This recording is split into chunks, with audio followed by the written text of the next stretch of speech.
Good morning, students. Today we'll discuss our next topic, that is accounting conventions. So broadly we can classify these conventions into three types, and the first one is convention of full disclosure.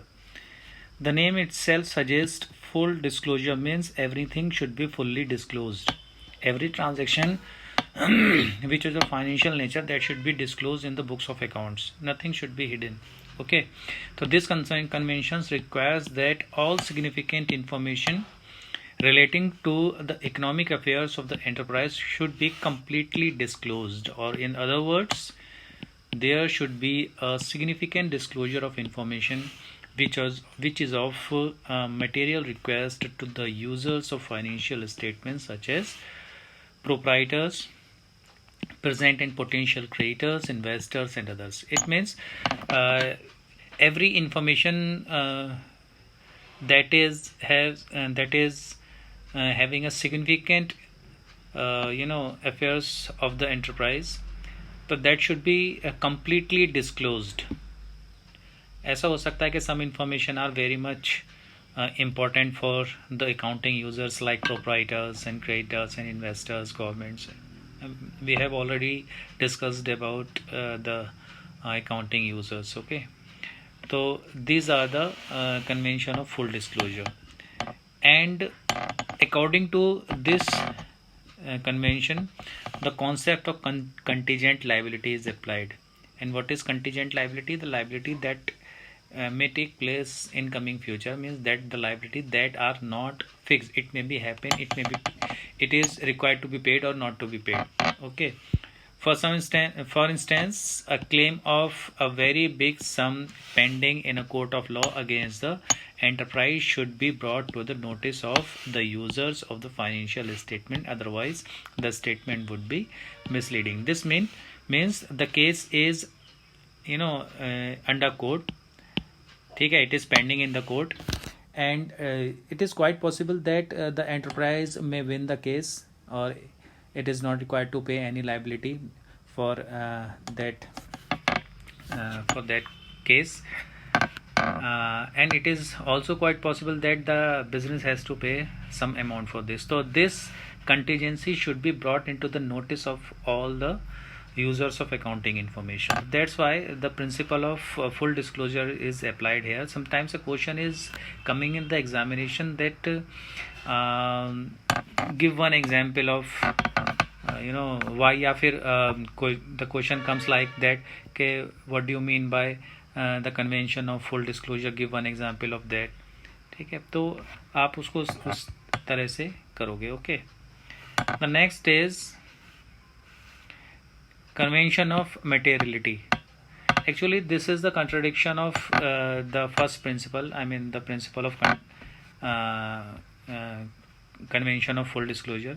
Means these two principles, convention of full disclosure and convention of materiality, these are contradictory to each other.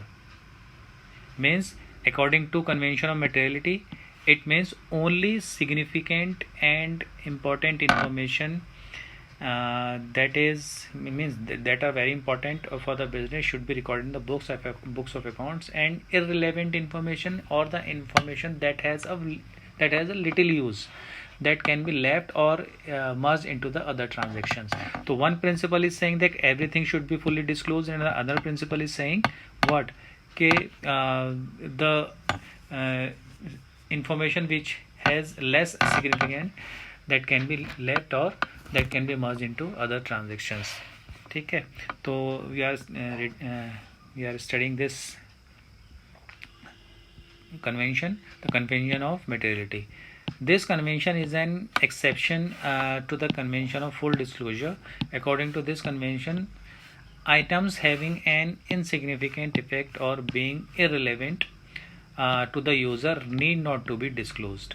This statement says need not to be disclosed. Okay, these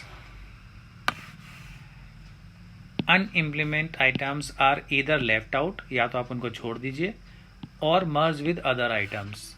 ठीक है, या फिर दूसरे items के साथ मर्ज कर दीजिए. Otherwise accounting statements will be unnecessarily overburden.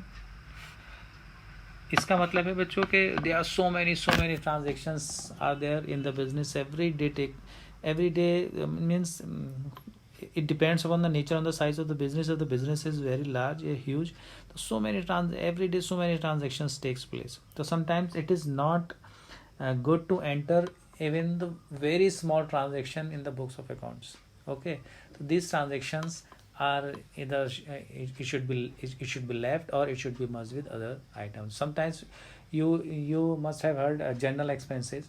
So what is the meaning of general expenses? The expenses it is a collection of those expenses which are of general nature. ऐसा नहीं है कि आप एक छोटे छोटे expenses के लिए आप separate account open करोगे. You merge all the expenses in the head journal expenses. Okay. तो ये जो item है journal expenses, it is means the convention of materiality is applied in this item journal expenses. Okay. The next one is convention of conservatism or prudence. Conservatism or prudence means every businessman who is running the business, he should make an assumption that in coming future the business is going to have a loss. Okay, it means he means that businessman is not expected to enter those transaction which is going to give profit to that businessman.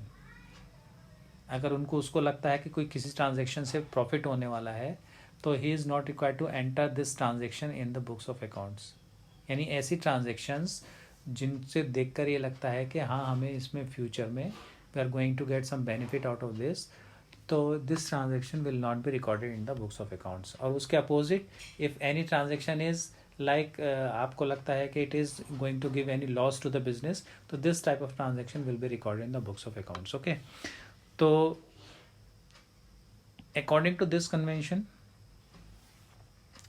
all anticipated losses should be recorded in the books of accounts, but all anticipated or unrealized gain should be ignored. जितने भी anticipated profits हैं उनको आपको ignore कर देना है और जितने भी anticipated losses हैं उनकी entry करनी. Okay, I am reading it again. According to this convention, all anticipated losses should be recorded in the books of accounts. Anticipated means जो अभी हुए नहीं है, होने वाले हैं, उनको that should be recorded in the books of accounts, but all anticipated or unrealized gain should be ignored. उनको ignore कर देना है. In other words, conservatism is the policy of playing safe. Provision is made for all known liabilities and losses even though the amount cannot be determined with certainty. Likewise, when there is an different alternatives for recording a transaction, the one having least favorable immediate effect on profits or capital should be adopted. Okay, I give you a very simple example. Suppose every business enterprise, it has to pay some taxes. Okay, तो वो लोग क्या करते हैं, they create an account provision for taxation account, or in that account they transfer some amount because they know at the end of the year they have to pay the taxes to the government. ठीक है, वो liability कब actually real में जो liability आपको tax की देनी होती है, it exists at the time of closing of your accounts. Means आपने 31 मार्च को अकाउंट क्लोज किए, उसके बाद आपको लाइबिलिटी आपकी एग्जिस्ट होती है जितना प्रॉफिट हुआ. Before 31 March you can not say how much profit you will earn. Okay, लेकिन फिर भी वो लाइबिलिटी आप that liability is there that has to be paid. तो ये एंटिसिपेटेड आप इसे लॉस समझिए, that has to be paid. Okay, और उसको देखते हुए आप पहले से ही provision for tax account open करते हो. ठीक है, अभी पेमेंट नहीं हुआ है उसका, अभी पेमेंट नहीं किया है. 1 अप्रैल से 31 मार्च तक जो आप करंट ईयर है उसमें आपने उसको पेमेंट नहीं करना है. उसका पेमेंट कब होगा? आफ्टर 31 मार्च. जब आप अकाउंट क्लोज कर दोगे। तो आप ये देखिए कि उसके लिए फिर भी आप प्रोविज़न बना रहे हो। इसके अलावा भी सम और other examples are also given here, like closing stock is valuable at the cost price और realisable value whichever less. Means आपका मार्केट प्राइस किसी स्टॉक का कितना है और आपका उसकी कॉस्ट कितनी है, आप किस पे एंटर करोगे, विच एवर इज लेस। ठीक है, this is also an example of principle of prudence.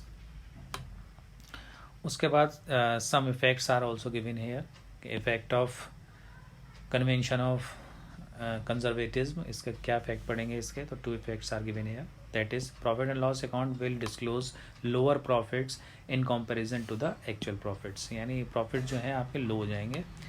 And the balance sheet disclose understatement of assets and over statement of liabilities in comparison to the actual values, यानी आपके assets जो है वो कैसी होंगी, वो कम आएंगी, है ना, अगर आप इस प्रिंसिपल को अप्लाई करते हो, और जो एक्चुअल जो लाइबिलिटीज़ हैं वो ज़्यादा दिखाई देंगी। तो बच्चों, this is the conclusion of this chapter. अगर आपको कुछ प्रॉब्लम हो, कुछ आपको डिफ़िकल्टी फेस करते हो, तो उसके बाद हम आपको इसको आपको समझा देंगे, और in our next video will start our next chapter. ठीक है, आपके पास ये बुक है DK गोयल की, आप इन क्वेश्चंस को प्रैक्टिस कर लीजिएगा। ठीक है, ये मैं सारा आपको पूरा बुक, ये चैप्टर कंप्लीट कर चुका हूँ, और इसके बाद नेक्स्ट चैप्टर हम चैप्टर नंबर 4 ये स्टार्ट करेंगे अपनी नेक्स्ट वीडियो में, that is process and bases of accounting.